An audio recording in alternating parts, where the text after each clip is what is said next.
All right, welcome everybody. And actually, welcome to our first 2023 Reimagining Dementia, a creative coalition for justice member gathering. It's a Happy New Year, everyone. I think as long as it's January, you can still say that. And no matter what, I really hope you're having a Happy New Year. It can be a little difficult. I am Mary Finley. For those of you who don't know, I have the great good fortune to be the coordinator and to lead the coalition, and have done so for the last 2.5 years since we launched in September of 2020. And if this is your first gathering, raise your hand, and if you're off screen, if you can even come on for a nanosecond and just say, it's my first gathering. I just want to get a sense of, so who is new? Great, Gail, Wendy, Jerry and Jim, Rebecca. Hi, Rebecca. Rebecca's under the weather, so wonderful. Then I'm really happy to see all of you. And obviously for those of you who have attended before and are a little bit more familiar, obviously welcome back. Just to give a quick update of what's happening with the coalition, to kick us off, we now are nearing having about over 770 members around the world. We have about 31 countries.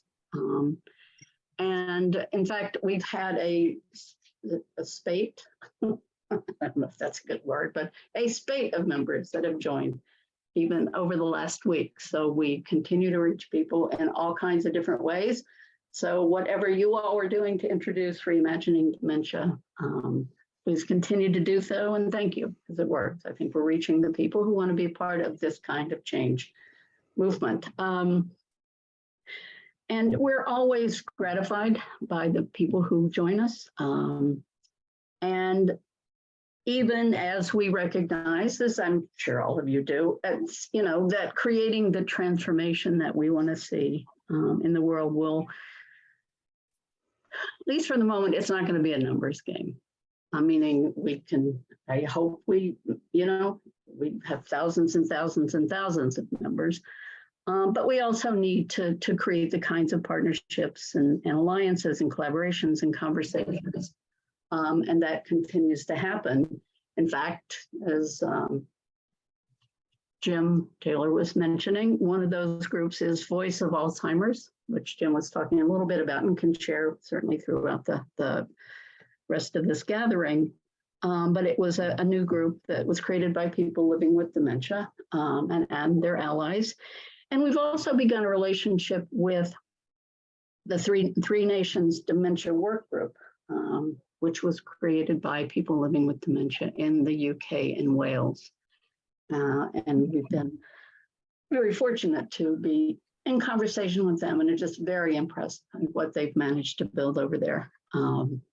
We are also working with a member by the name of Catherine Livingston, who's she's not in Toronto, she's in Canada. And she does many, she's a dementia activist and ally, and is creating a series of videos directed toward kind of the faith community and faith communities who, I think there's some general feeling that they could use support to improve how it is the environments that they have created for people living with and impacted by dementia. And the series, the first of which will be a conversation about reimagining dementia, as a way to kind of frame the conversation and the remaining videos. So we're very much looking forward to that. We start work on that next week. I recently had the great good fortune to travel to the UK, where we had a number of meetings, but also we had just a really lovely reception. And the organizing and our efforts in that area of the world are definitely picking up. And it couldn't be happening at a better time. Well, it's a strange thing to say because it's not a better time for our for people in the UK across the board. As many of you know, the conditions there, and particularly relative to the healthcare system and the social service system, are pretty dire, and people are being impacted. So, but nevertheless, I was very heartened by the turnout and the very positive response to our message and what we're doing. We were recently invited to write a guest editorial for Seniors for Social Action in Ontario, and are connecting and in conversation with colleagues working in this area in Brazil, Nigeria, Tanzania, other countries. And our colleagues in Malaysia continue to go strong. In fact, I just had a meeting with Cecilia Chan, who heads up Reimagining Dementia Malaysia. And actually, if you haven't already, one, I urge you to check out our website, reimaginingdementia.com, but particularly, you know, we've kept it pretty up to date, and there have been a couple of, I guess, editorial articles written by Cecilia that I think are just dynamite. But there's many other interesting articles, chapters, videos on the website. So please check it out if you haven't. So again, I could go on and on. There's a lot happening, and I know there's a lot happening in all of your day-to-day work and lives as well. So again, we'll give you a chance to share that if you would like. But before we do, as everyone here knows, we have been very committed to, as the name indicates, we are a creative coalition. And amongst other things, we are committed to building community and having fun while doing so. We are, at least hopefully, obviously, if we have fun, we're having fun. So I welcome all of you to have fun. But that way, we generally speaking, kind of lead with a kind of a group building, group thing exercise. And for this one, we asked one of our members to lead every time. So today, before I share some further thoughts, I want to invite, well, she's here, but if you will, to the Zoom stage, Beth Boynton, who is a nurse, author, and certified applied improvisation practitioner and pioneer in medical improv. She specializes in teaching communication-related skills to healthcare professionals, and the revised reprint of her latest book, Successful Nurse Communication, was published last month. So if you're involved at all in the health field or nursing, you know, please check that out. And she will lead us in exercise that I invite. And again, if it is possible to come off your, I know some people can't, but if you can come off your screen, please join us. But join us even if we can't see you, because it's important. Hey, Mary, Sally here. I'm catching a lot of background noise, like somebody's not on mute and there's conversation on in the background. So before Beth comes on, could we check that, or all go off mute, whichever you want? Everyone can, this will not be a sound involved, so why doesn't just everybody mute? We'll see if that impacts. Hi, Christine, welcome. Okay. Hello. I think you're going to have to do it on your end, because the noise was still coming.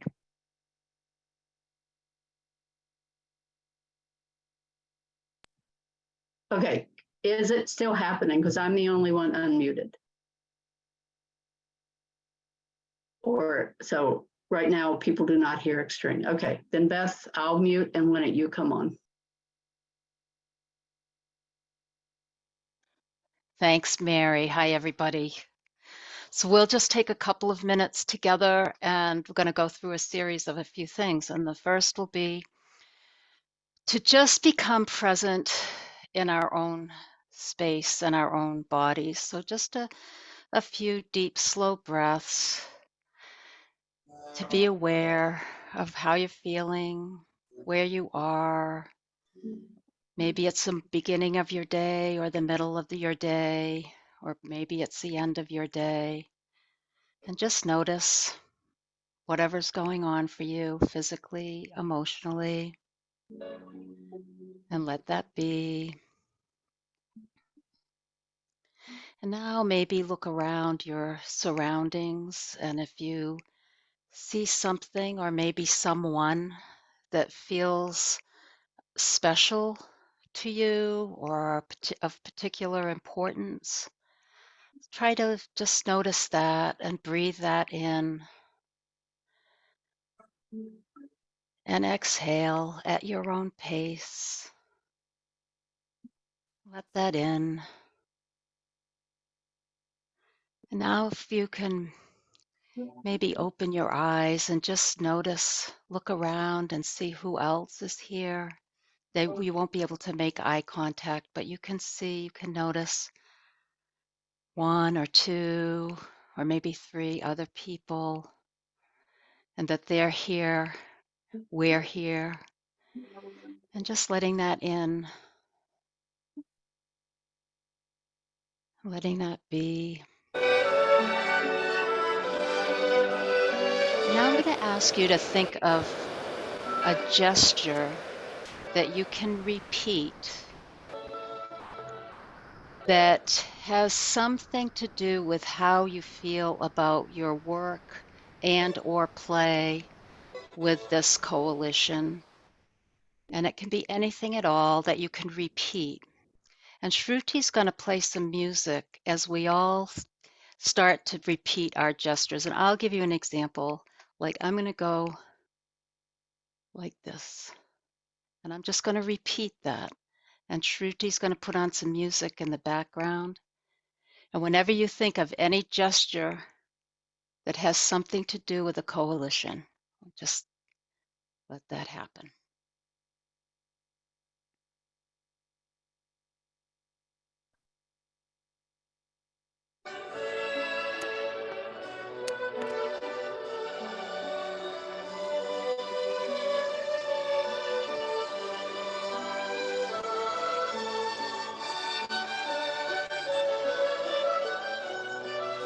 Notice all the variations.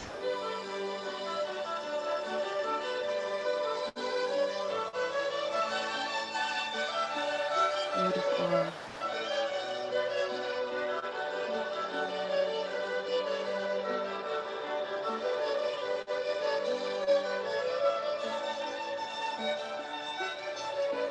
And one more deep, slow breath.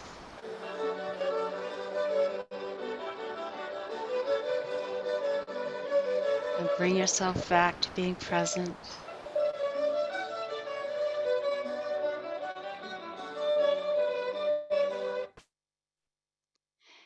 And if it's possible technically, if you could all just turn on your audio and just say hello. It'll be chaotic and messy. Hi, Hello. everyone. Oh, Hi. hey, good to see you Hello. all. Yay. Hello. Wonderful, thank you. That was much needed after a long day. All right. I'll continue talking a bit and then we'll,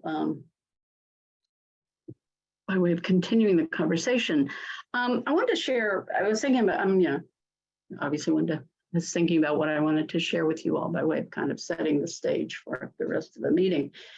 And I ran across a couple of quotes that I wanted to share that at least inspired me and kind of I made me think about, kind of give some shape to what I want to share. And the first is by Krishnamurti.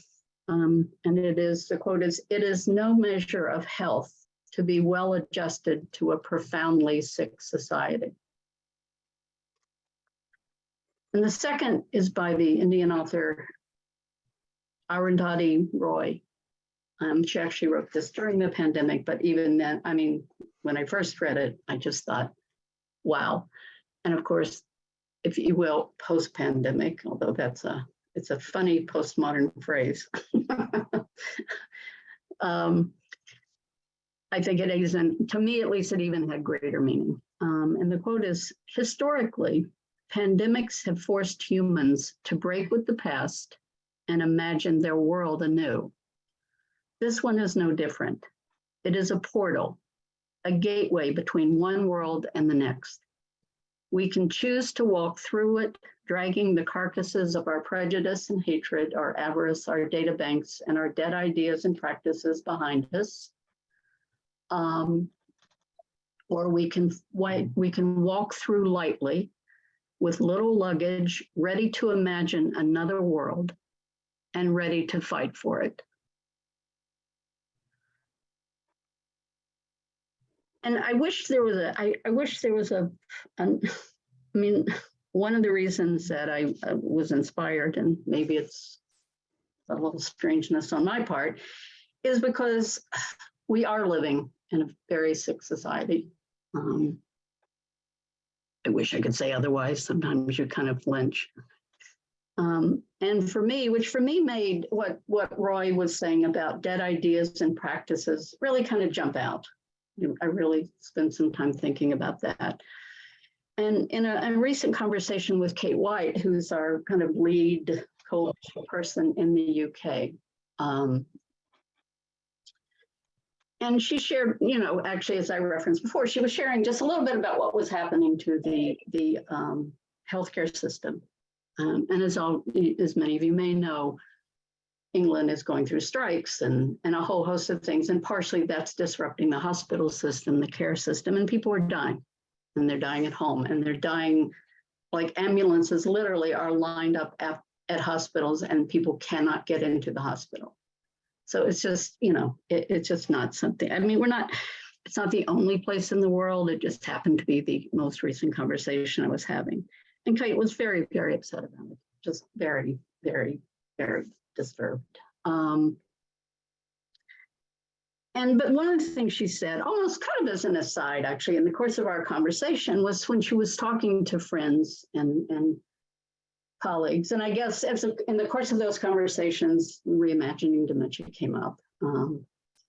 And they basically said, and this is a paraphrase, and I don't know, I'm sure there was different ways people were expressing it, but basically they said, that's all nice and well and good, but we're in a crisis, Kate. We don't have time for creativity. So believe me, as somebody who has been committed to creativity, to play, to performance, as a way of living for probably 40 years now, this is not the first time I've heard that, believe me. So I wasn't shocked, but, and I shared this with Kate, in all due respect, I simply don't agree. Actually, I would argue we need creativity more than ever before as a way of living and creating and building our world together. Because in my view, if we, and by we, I just mean regular old people, leaving aside for a moment our leaders and others who are supposed to be taking care of this. But if we aren't creating, and I mean that literally, building, creating, coming together, producing, whatever word you want to use, new ideas, new practices, new movements, new ways of learning, new ways of healing, and so much more. Then it becomes much, much harder to deal with the ugliness. And I think then we are very vulnerable to the illusion that we can create, if you will, what I've come to call havens to protect us from that ugliness.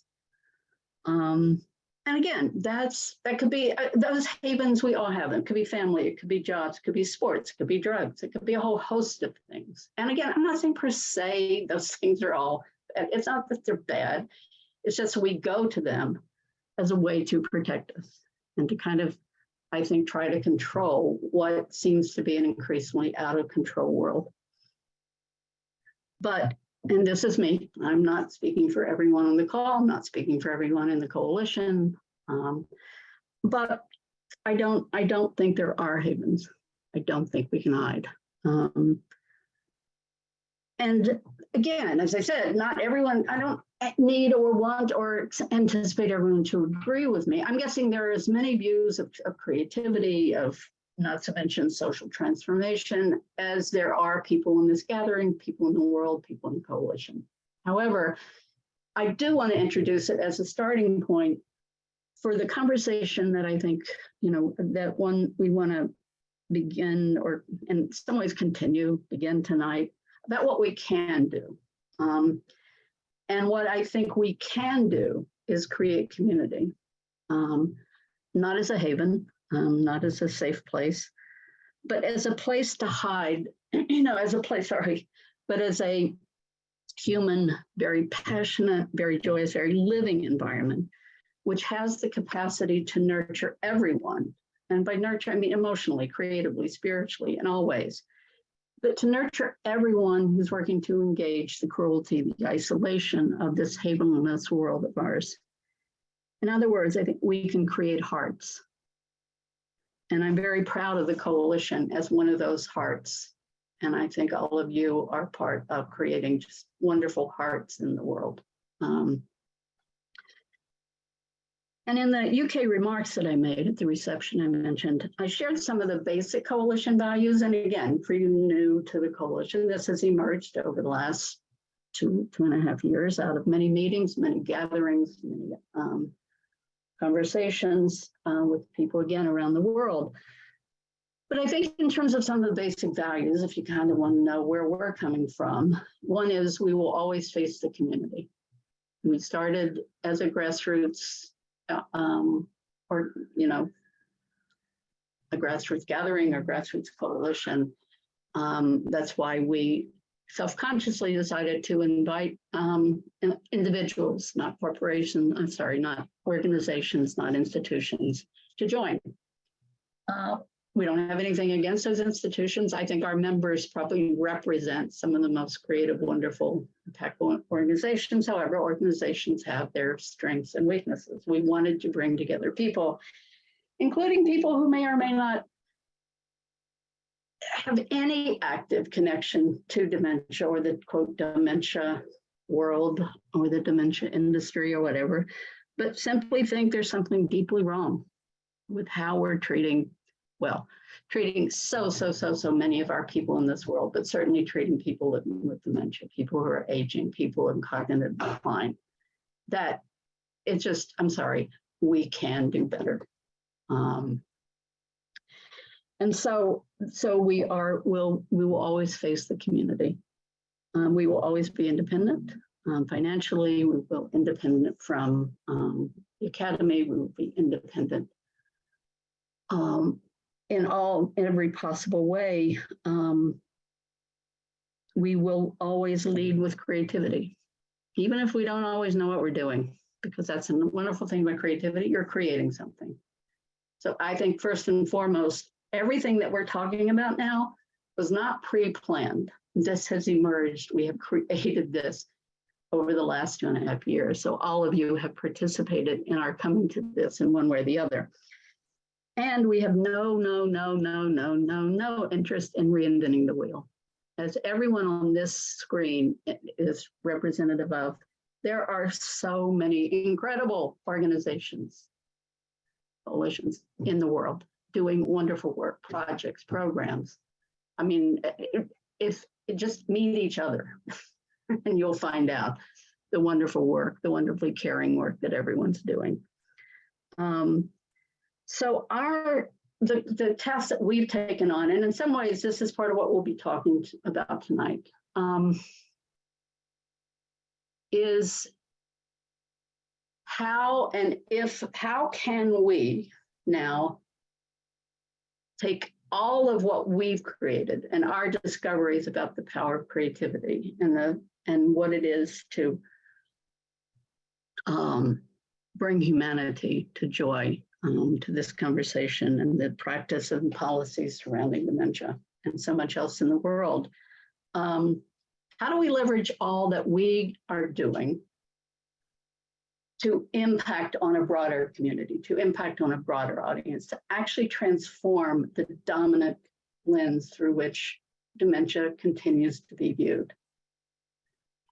I think it's wonderful to, and I fully support, making life as good as possible for people.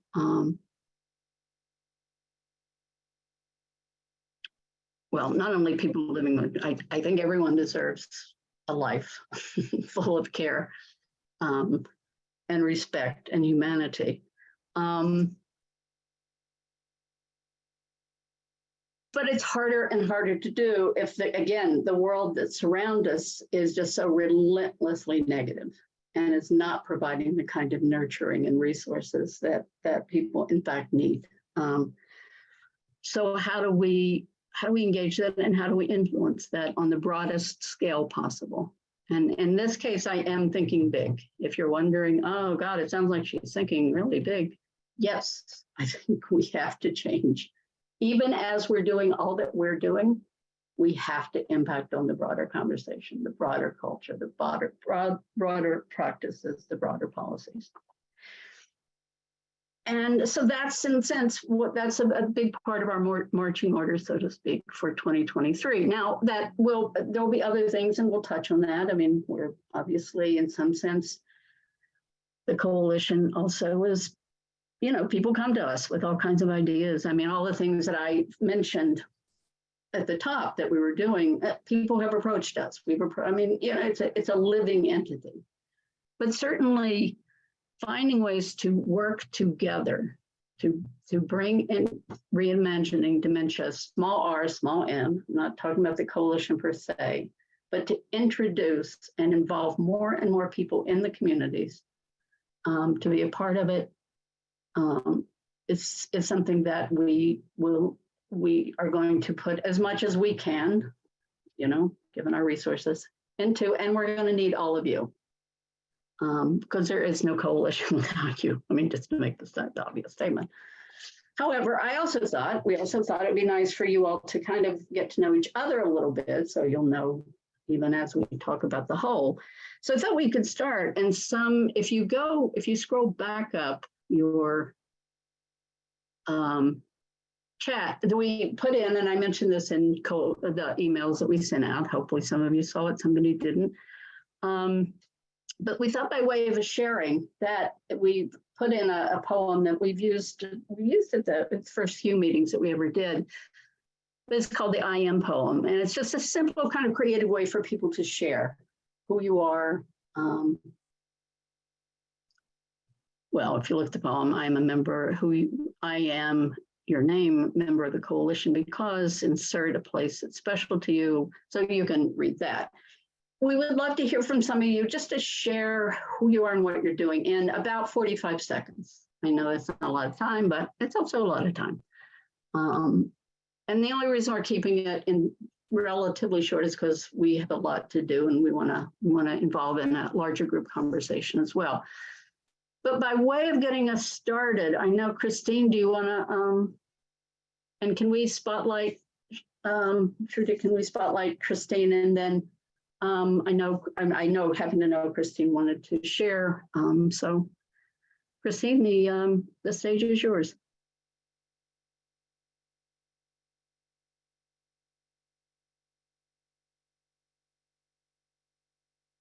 And you have to come off mute.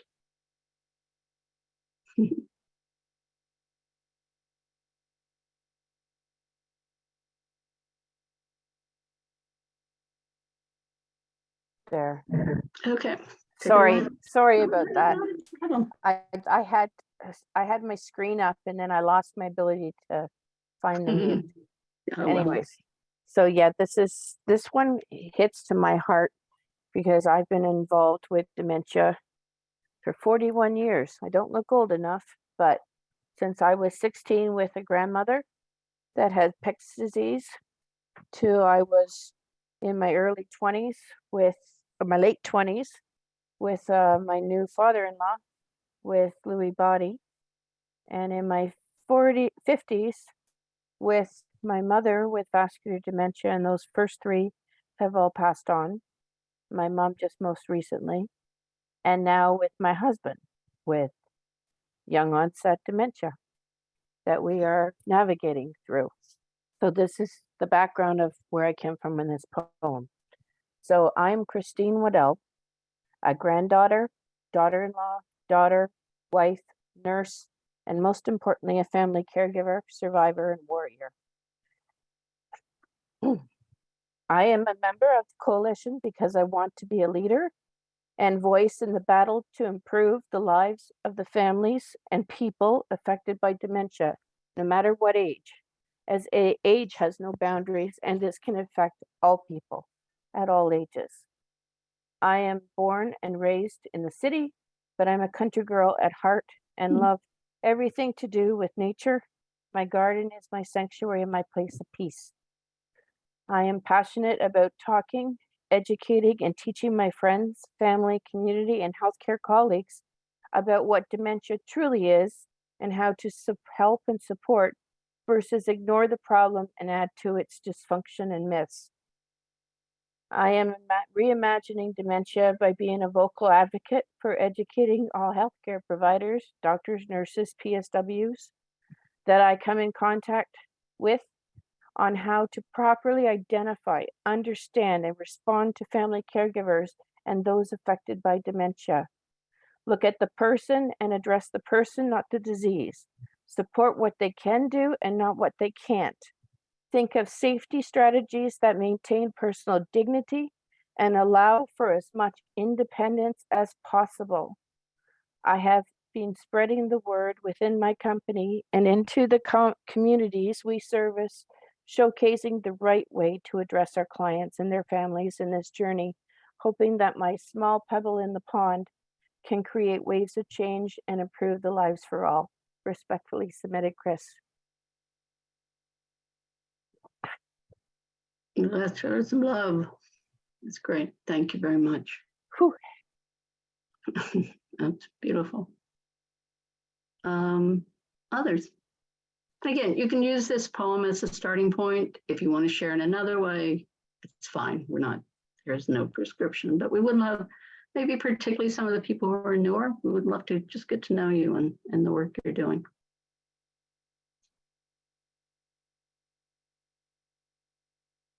Well, my name is Anne McQueen, and I am the new Executive Director of Timeslips Creative Storytelling. Oh, wonderful. Yeah, Welcome. thank you. And I'm not prepared for the whole poem, but It's okay. We're loose around here. I'm interested in the coalition because of the aspect of creativity, and I think it's well aligned with what we do and believe in at Timeslips. I am in Oregon, in Salem, and so I don't know who else, if anyone, is on the West Coast, but that's where I am. I'm passionate about making sure that people with dementia still have opportunities to laugh and be part of situations where humor is present. And I'm reimagining dementia by thinking more about how to infuse humor and creativity into caregiving relationships across the board in many ways. Yeah. So, thank you. Thank you and welcome. Thrilled you're here. All right, Gail, were you gonna share? I know you came off mute briefly, but. Sure. Well, I am a 48-year breast cancer survivor. I have survived being injured by a public transit bus and hit head-on by a landscape maintenance vehicle. I supported my mother through 5-year illness of her bone cancer and learned how to provide physical therapy because I was the only one she would let administer that. My father had Alzheimer's, and I was a move-in caregiver with him for years, and now I am beginning a new volunteer job with COAAA. I start February 2nd, and I'll be on the marketing and communications team working with legislators to change how the community looks at seniors and aging and issues surrounding that. I am a support group leader for Chagrin's Foundation, and that is an organization that deals with autoimmune illnesses. And I lead several creative programs for seniors who are shut in around the country by donating materials out of my stash so I can downsize more gracefully. And I teach crazy quilting on Monday and Saturday nights to women who are shut in nursing homes and around the country who are suffering severely from isolation and loneliness. So that is a little bit about me. Thank you. Brava. It's wonderful. Well, maybe, I mean, we can continue kind of a sharing, but maybe let's open it up now a little bit broadly. And I really want to ask everyone to participate in this in whatever ways you can. I mean, I can't make anybody do it, but I really would, it would be wonderful if you can, because in some ways, this is an open-ended conversation. This is not a pre-planned, oh, here's our task. But I wanted to really just open it up for us to talk together about what it means for us and how do we think, and do we think we can do what I was laying out in the beginning of, can we come together in a way to leverage all the beauty, the passion, the joy, the expertise, the skills, whatever you can keep adding to the list that's just on this screen alone, not to mention the other 770 members, to transform the broader culture, to continue to create our community so that it becomes a community that empowers everyone. And in part, I'm motivated by the fact that, again, I'm not a historian, I'm not a researcher, but I have been an organizer for about 40 years. And I do know that there's been no social change movement in this world that has succeeded without, if you will, touching the hearts and minds of just regular old people. And in this case, I think because there are so many people impacted by dementia, and yet there is this cone of silence that continues to surround it in the broader community. I'm not talking about our particular organizations. I'm talking about more broadly, and certainly in the bigger world. And I think it's both. I think that there's a practical element to it, but there's also an emotionality to it. This is not easy work. It's not easy to kind of try to create something new, and it's not easy to kind of try to create something that actually can impact on as broad a scale as possible. But also, it's just the world we're living in. I don't know. I feel emotional every day, having to kind of grapple with how to navigate just what you see, what you read, what you know. So I want to open it up, and we already have Teresa, so why don't we kick it off? And again, by way, and as part of this, please feel free to share a little bit about, who you are and where you're coming from. So Wendy, why don't we start with you, then Deb, then Peter. Okay. So hi, everybody. I'm Wendy D'Alessandro. I'm based out of South Carolina. I have a similar but a little bit different background than most of you. I work in senior living. I'm in public relations, marketing, communications, and I've worked with memory care, dementia, family members with new programs. One of them was called CYTO to help lower this, improve the symptoms. I do a lot of storytelling. So as I'm listening to all of you and listening to Mary, one of the challenges with memory care in the cookie cutter setting is they're in a silo, and everything is very much kept in a silo. And there are so many beautiful, moving stories that if we can share them and connect with people outside of those silos, connect with other generations, and start reaching not just our demographic, but our children and our grandchildren, that's the way we're going to open this thing wide open, and start really being able to make a big difference through storytelling. So, I mean, it's just, I don't know what the answer is yet. I love the idea of the creativity, because all of our members, they all have stories, and the people they know have stories, and just pulling them all together and finding a way to just push them out there. So I'm happy to be here. Mary, thanks for inviting me. Like I said, my grandmother had dementia, and so we can do so much better. So yeah, thank you. Thank you very much. And just not to add, but I realize that as we speak, I think the thing that I'm a theater director, so I sometimes give direction to, since we're all creating a performance here. Actually, I realize we're not, in asking you to share, we're not looking for solutions tonight. Oh, yeah. In a way, that's not what we're asking. I mean, we'll collectively create whatever we can collectively create. but to listen and be impacted by each other and how we share and allow that to, and to share again, some of the conflicts and challenges of coming together to work together. That is not a given in this culture. I don't take that for granted at all. So Deb, you want to take it away? And then Peter, and then Sally. Absolutely. Well, thank you. I appreciate the opportunity to be here.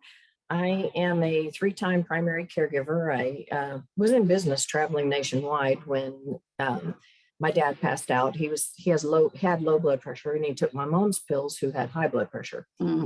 So he was comatose in the hospital, and I couldn't get there right away.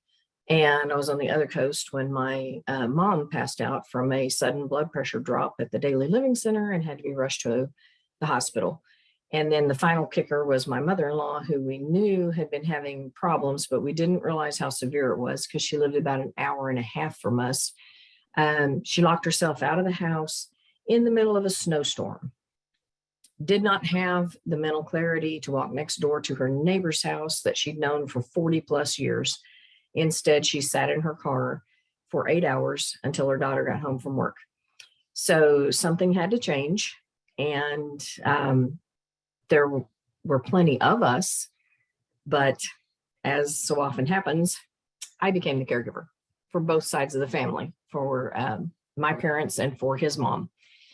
And 2 of them have passed now, but I learned a lot during that. Previous to that, I was leading teams nationwide, and that was a cakewalk compared to taking care of parents with Parkinson's, Alzheimer's, and vascular dementia. And I don't know if you've ever taken a little lady with Alzheimer's and another one with vascular dementia shopping or to the doctor or to a hair appointment, but I have, and I don't really recommend it. But I have a lot of great stories, as you were talking about stories, a lot of great stories from it. But what I did after my mother-in-law passed and my dad passed, when I actually had a little bit of free time to breathe, I then started writing some books and to help other caregivers, because we got really creative. We had to be able to survive. And you have to look for the humor. I completely feel like you got to find the humor. Caregiving is depressing. And it can just beat you down, especially when people become focused on what they can't do instead of being thankful for what they can still do. And so that's what I try to do, is try to refocus people and to give them solutions and ideas and things. I've since became a certified caregiving advocate and a certified caregiver consultant. And I've worked with the Alzheimer's Association since 2017 as an educator for them. And so I fully believe in creativity. I think that's what you have to do, because our minds are rational, but when you get Alzheimer's or any form of dementia, the rationale goes out the window, as you guys know. And so one of the biggest issues that I see is when someone first becomes a caregiver, they're still trying to apply that rational thought to an irrational situation. And an irrational. Sorry, I'm just going to interrupt. If you could just, I'm just cognizant of other. What you're saying is wonderful, and I'm always hesitant to, but so I guess I'm wondering, maybe how do you, so do you think we can come together and impact more broadly? I mean, just curious, and again, it could be yes, no. Yes, absolutely, I do. And I see that more and more, because there are groups that are forming on the East Coast to come together, and for dementia people to live in community with one another, and for seniors to live together in community, because they're becoming a lot of senior adults who are single and they're not going to have anybody to take care of them. So they're banding together in groups, and that's really encouraging to me, as well as things like Dementia Map and a lot of different resources that are grouping together. And I think that's our strength, is coming together to support one another. We're not all strong in everything. We all have different strengths. So, but yeah, I think we can do it. Thank you. Just keep on keeping on. Well, we'll be in touch. Yes, ma'am. But thank I love you. Peter? Hi, everybody. Always nice to see you. Nice to see you, Mary and everybody. So I want to say a word about myself, but get to that a very important question. Can we do it? What is the it exactly? So I just wrote an article in the same journal that Pia and I put together the program describing reimagined dementia, the Journal of Alzheimer's Disease.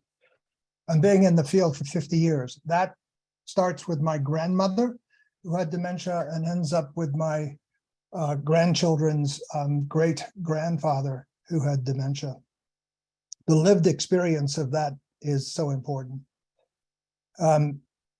Most of my work has focused originally within the framework of the biomedical model, which I believe has become unhealthy. And I agree very much with Mary that dementia is an important problem in its own right, but it is symptomatic of larger ills in our society. For example, I say the greatest threat to people with dementia is not disinvestment or inadequate research, it's climate change, it's climate crisis, because people with dementia, like many other vulnerable groups, can't adjust to those heat changes and floods and everything else. So I do think it's important to put in the big picture.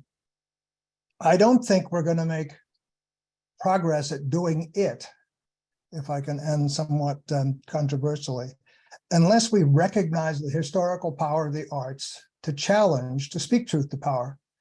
And the power are people who think that we can cure Alzheimer's disease, and the answer is through pills.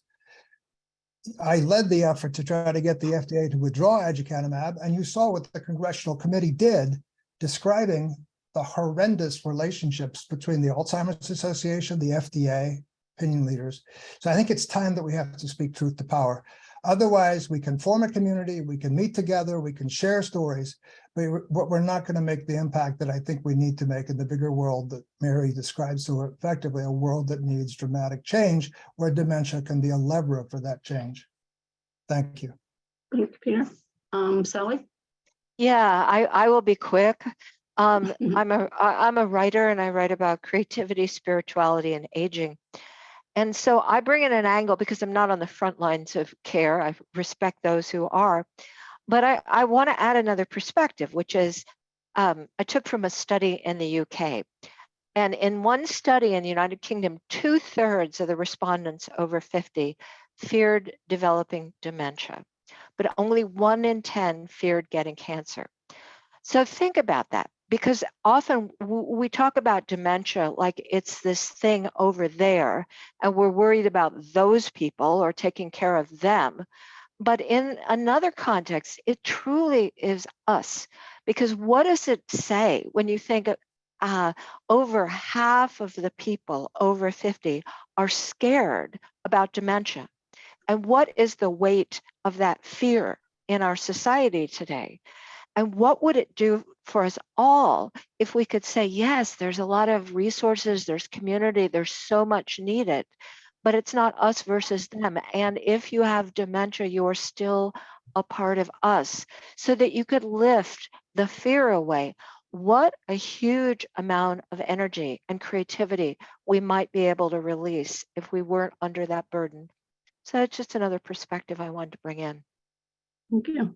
I said I will come to you in a sec. You are on. You were next. But I was thinking about, and actually, I'm glad, as always, Peter puts things on the line. I don't know what the it is, because there's no way we can. And the thing that and maybe this is a difference between me and others here. And that's fine. I respect that.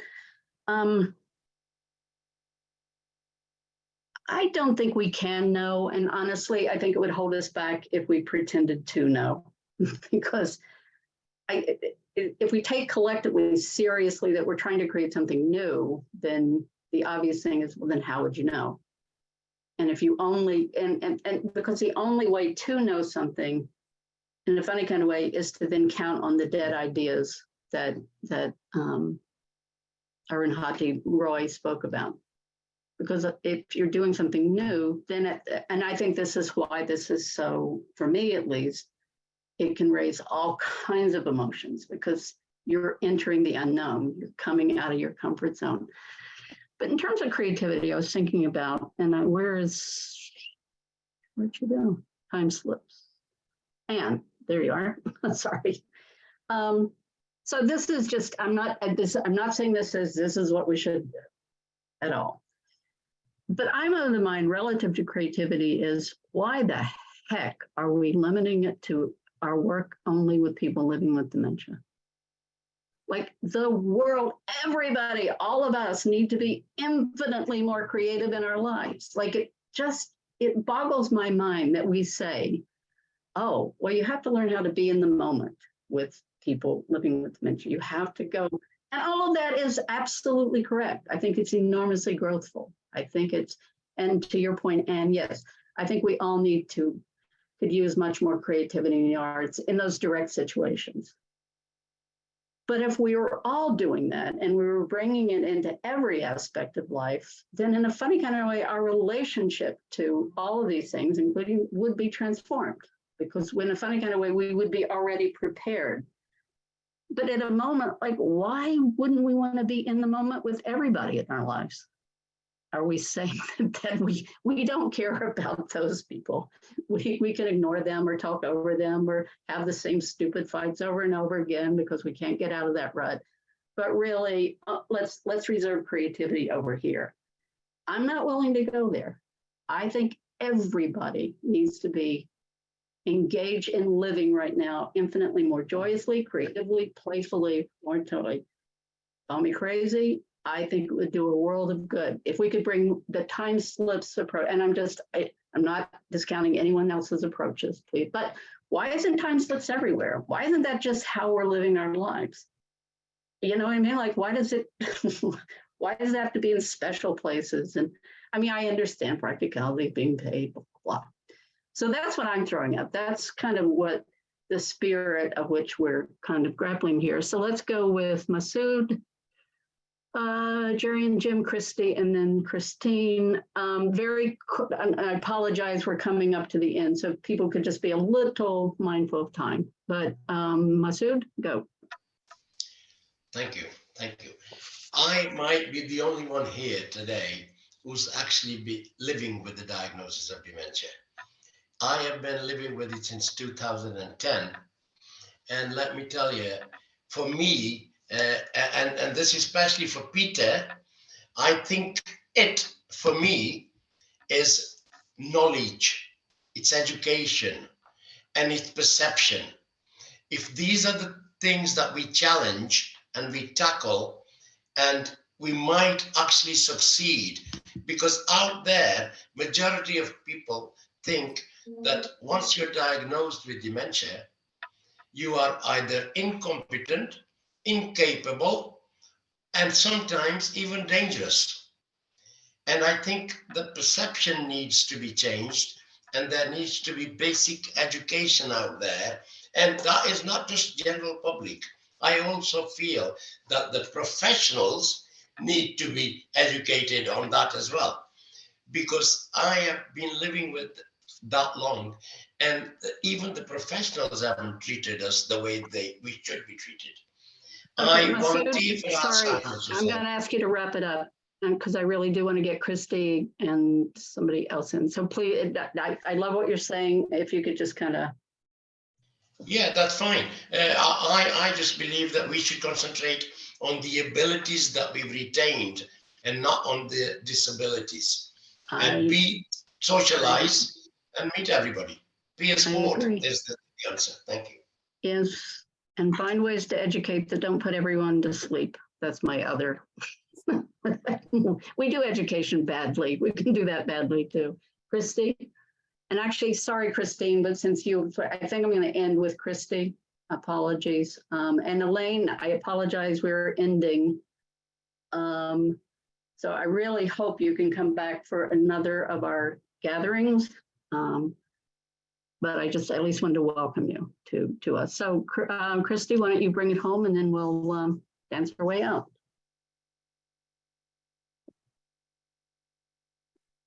You're on mute, Christy.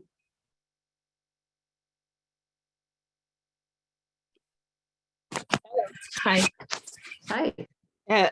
My name is Christiana Ege, and I am the Executive Director of Alexis Lodge, a retirement home in Toronto, Canada, where I take care of people with Alzheimer's and other types of dementia in a home-like environment. I just want to say that what the previous gentleman was saying is so important. A lot of people don't understand this disease, and we need to continue to increase awareness, even from as young as school-age children. In that light, I have written 2 children's books explaining what Alzheimer's, vascular dementia, and I have another book coming out on mixed dementia. So I think the first thing is awareness. And then if we have that awareness, growing community support, because in the home that I run, a lot of families are not involved because they are burnt out or because of past experiences. So I think understanding this disease and joining hands together to create an environment of love, sensitivity, and care is what we need. There are lots of resources out there. We need to bring them together to help. Great. Well, that is what we're going to do our darndest to do. So again, and I wish this were longer. Maybe someday in the future we will expand them a little bit. But please, please, please, we will. And I am taking this unless you tell us otherwise, and feel free to. We're not looking to make people do something you do not want to do. We will be in touch as we begin to coordinate this broader effort and see what it is, how it is we can then work in a whole variety of ways. It's going to look very different, but I think it's going to be fun. And we're looking to bring this out because I think in terms of raising awareness, believe me, if you can get communities to play together, they become remarkably aware of things. And so I hope we can find ways to help people play together by way of engaging some of this, the very real challenges we face. But thank you all. It's wonderful. It's my favorite gathering. We're going to dance our way out as always. Trudy, if you want to bring up the music. But again, have a wonderful evening, day, morning, whatever, wherever you are in the world. If you want to join us at other gatherings this week, it's tomorrow at noon Eastern time and Thursday noon Eastern time. Please feel free to join again. It will be different people, different conversation. But thank you, thank you, thank you. And keep up your great work. And then I'm glad you're here as we figure out how we're going to expand on your great work. Thank you. Trudy, take it away.